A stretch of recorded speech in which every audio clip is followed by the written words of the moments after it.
Gallup research tells us that 70% of team engagement is directly tied to the manager, not the mission statement on the wall, not the paycheck, not the benefits package, the manager.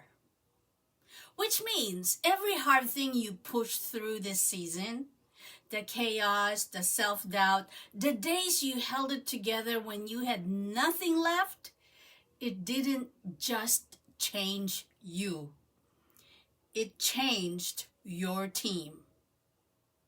Aloha, my friends, my unbreakable friends. Welcome to the Unbreakable Woman's Journey.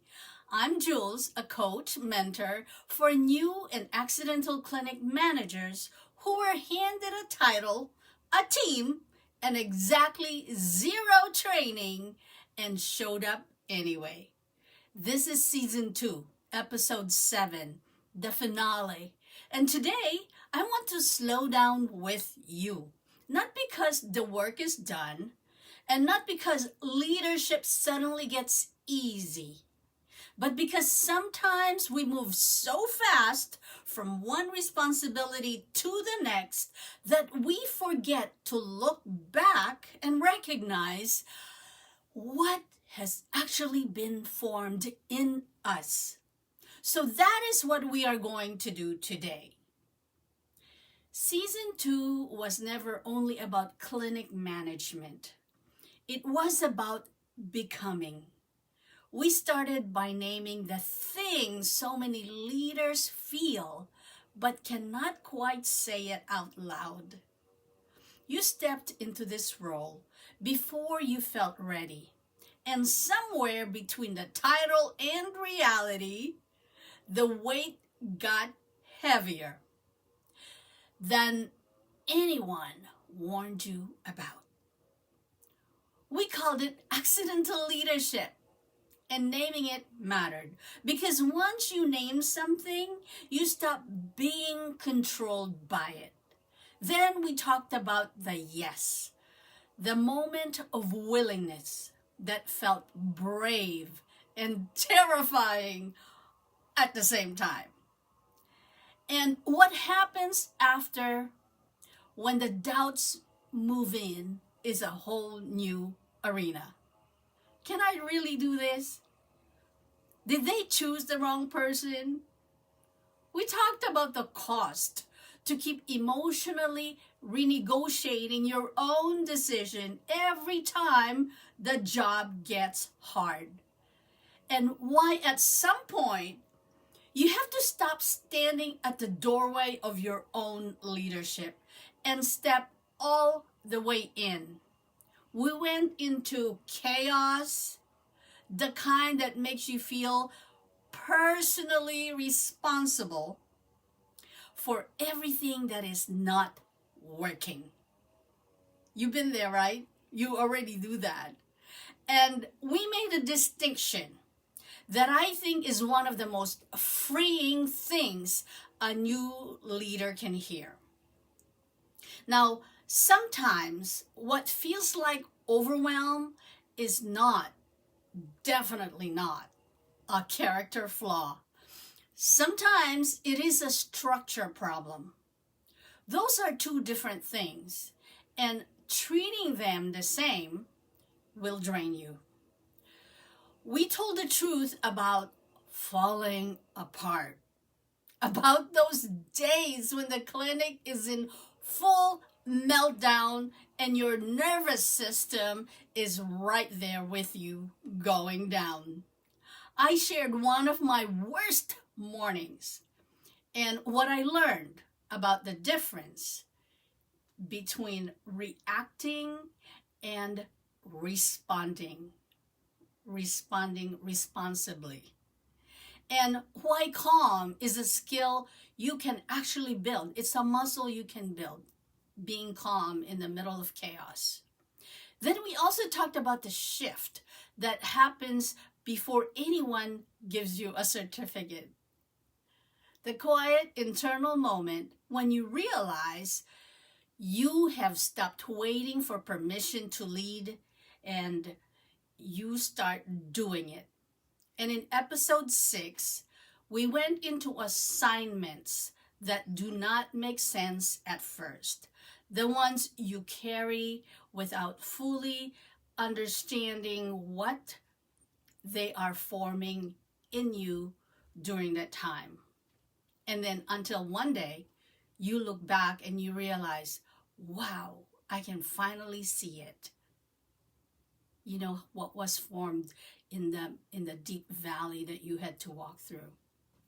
When I look at all that, I don't see a list of episodes. I see a list of the ways you grew. So, how do you know when you are no longer just surviving, reacting? You're actually stepping into your role and you are now leading. In my experience, the answer rarely comes through a dramatic, grand moment in time. It usually comes through something very ordinary, something small enough that someone else might miss entirely if you are not paying attention. Now, for me, one of those moments involved a damaged biologic vial. For anyone outside of healthcare, biologics are expensive specialty medication. Now, if a vial gets compromised, it is not like dropping a pen and moving on with your day.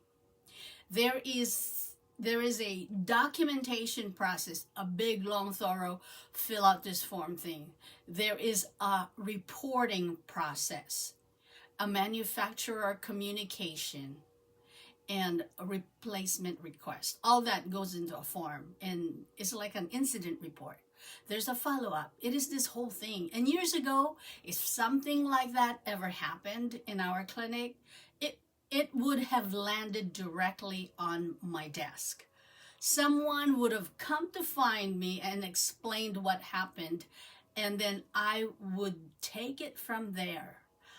I would make the calls, I would fill out the forms, coordinate the replacement, and carry the entire stress of making sure nothing falls through the crack. Because one biologic vial ranges from $500 to $23,000. Now, I thought that was leadership when I did all that. I thought being the manager meant being the person who handled everything. Then one afternoon, one of our nurses came to me with a look on her face that I recognized. The specific expression that means something had happened and it was big. She said, we broke a vial this morning, but I already handled it. Let me say it again. She says, Jules, I did not want to give you palpitations early in the morning today, so I took care of the situation already. So I laughed because that sounded exactly like something someone on my team would say. But then she told me what had happened. You know, the details that comes with it. The rubber stopper of the vial had pushed through when they were puncturing it to start a line, which meant the medication can no longer be used. It is considered contaminated. That could have been a stressful start to my morning. Already it's end of the month and I have a lot going on. I could have become one of those situations where everyone looked at me and waited for direction. But by the time she came to me, she had already contacted the rep, and the rep had told her which person, the right person to go to. The forms were completed and submitted. The replacement process had already started. The issue was being investigated. By the time I heard about the problem, the solution was already in motion. And I sat there realizing that the damage vial was not the real story. The real story was that the team was no longer waiting for me to rescue every situation that goes sideways. They had learned how to think through a problem. They had learned to take ownership and move things forward. Now, I sigh and I'm just beaming with pride. My leadership was no longer living only inside me. It had started living inside the team. That is a different kind of growth. The kind you cannot always measure. You feel it in the atmosphere, and that's the feeling of the entire clinic. Earlier in my career, every problem followed upward. Every issue landed on my nervous system. But something had shifted. People were pausing before panicking. They were gathering information, asking better questions, starting to solve the problem instead of freezing inside it. And that is when I understood the difference between managing chaos and becoming a leader your team can trust. When you are managing chaos, you are at the center of every single problem. Toner ran out of whatever. The room waits for your reaction before deciding what to do next. Every mistake still feels personal. Every crisis still asks whether you are strong enough to stay or bail. Trusted leadership feels different. Responsibility begins to spread. People understand the mission. They understand it well enough to move with steadiness even before you step into the room. The team stops freezing and starts thinking. And instead of finding out about the problem after the fact, you hear, "I did not want you to have palpitations, so I took care of it." This does not happen overnight. It builds through years of modeling and teaching and staying consistent when it would have been easier to just blow up, walk out, or, this is what I used to do, just take the task, take it back, and take care of it by yourself. Now, it happens every time you choose clarity over panic, is to just model it for them. Every time you let someone learn instead of solving a problem. Every time your team realizes you trust them enough to think and carry responsibility. And here's what I want you to hear directly. Becoming an unbreakable leader does not mean becoming hard. It means becoming steady. Those are not the same thing. Hard leaders need control. Steady leaders create trust. Hard leaders carry everything until they resent everyone around them. Steady leaders build people who can carry the mission with them. One of those builds a clinic, the other builds a ceiling. For the new clinic manager listening, you are not just managing the chaos anymore. You are becoming the leader your team can trust. And that is not something small. That is the whole thing, actually, if you think about it. Because everything you do, they and say, is showing them how they do and say things. You still have hard days, of course. You still get tired. You still sit in the parking lot and take one slow breath before walking in. Not one of those is gone. But something is different now. Your nervous system no longer treats every problem as an evidence that you cannot handle this. You have started separating urgency from, you start asking yourself, what is the next responsible step instead of panicking? And that question alone can change a room. What is the next responsible step? Growth does not announce itself. Sometimes it looks like handling a situation without spiraling and taking everyone down with you. Sometimes it looks like someone on your team bringing you a context instead of a panic. Sometimes it looks like walking into a conversation that used to intimidate you and realizing you are no longer shrinking inside it. Sometimes it looks like a damaged vial that could have consumed your entire morning, except this time, someone else has already handled it for you, and it's handled the right way. That is how you know something has changed. Not because everything became easy, because your capacity became different. Do you see the difference? Season 2 has been all about the leader being formed under pressure, just like diamonds. Now, season 3 is about what the leader builds, because once you stop leading from panic and chaos, getting sucked into chaos, you can start building with intention. You are going to talk, not you.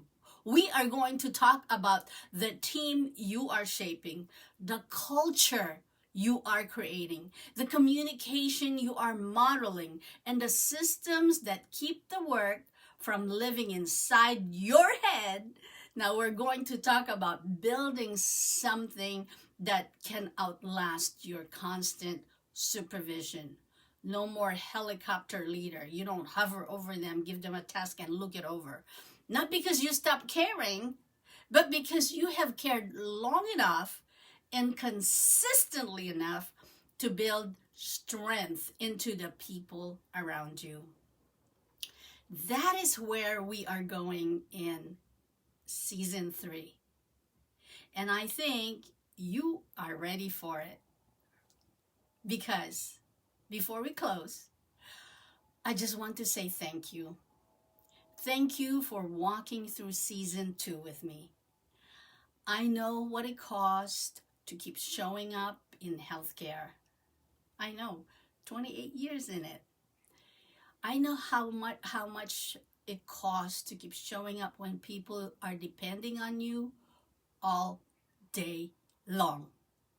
I know how heavy leadership can feel when you are carrying patient support, your staff, not just your staff, but stories that come with them into the office, providers, schedule conflict, emotion, drama, and your own personal life at the same time. So the fact that you came back here episode after episode, that means something. It means something to me. I hope somewhere in this season you felt less alone. I hope you started seeing yourself a little differently. Not as someone failing her way through leadership, but someone growing into it in real time. Because that is what leadership actually looks like.